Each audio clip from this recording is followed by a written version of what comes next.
So we're here in Cannes in the south of France to take the new MP3 310 out for a spin.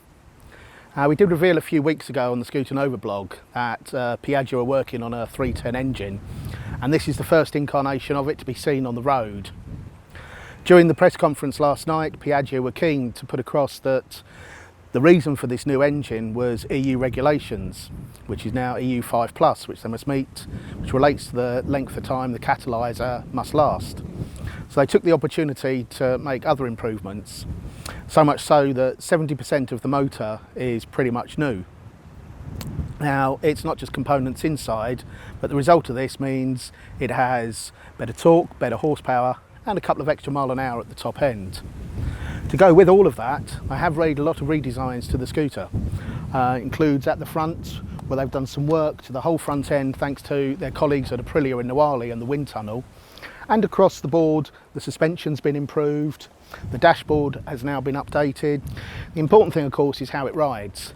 And the MP3 hasn't lost any of its characteristics, hasn't lost any of its presence on the road, and indeed it hasn't lost the ability to get you around the corner fairly briskly with bad road surfaces. And they suffer that down here in Cannes as much as we do in the UK. Whether it's a little bit of gravel, a little bit of damp, MP3 with two wheels at the front that tilt as you go, just give you that little bit more stability and confidence, which makes it a whole lot more interesting and safer to ride around. Of course, if you've got beautiful scenery to look at, then it does distract you a little, so take it a little more easy. Underneath at the back, we can lift the seat up,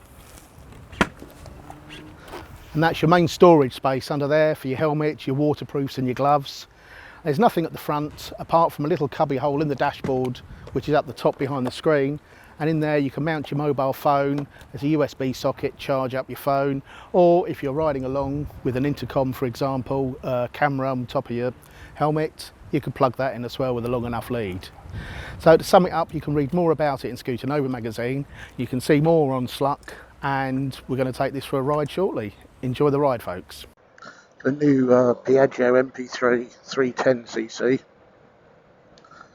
and from a ride point of view, very comfortable. The screen, to be fair, seems to do a very good job at throwing the wind over me. Riding with the visor up, and although we're just going through town at the moment, the acceleration is more than enough. And a couple of overtakes, and you can feel it's got a little more grunt than previously. If you've never ridden a Piaggio MP3 before, it's got two wheels at the front which make it stable, so when you come to a halt at slow speed, you can press a button, and which is that one down there, and it will lock the front wheels. Twist the throttle and the wheels become unlocked, and you can carry on riding as normal.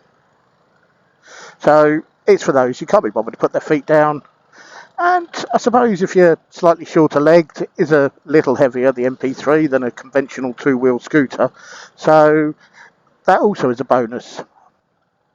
It will only lock at low speed as well, so obviously for safety issue you don't want to lock the wheels when you're going flat out or banking around a corner. The little orange light flashes on the dashboard which indicates you're going slow enough to lock it, like that. And it's the button there. You can push the button to unlock as well if you wish, but obviously then you have to put your feet down. It beeps once when you're locking, and it beeps twice as you unlock. And so with half a dozen of us riding in convoy, there's a lot of beeping going on as we go through traffic and keep locking the wheels.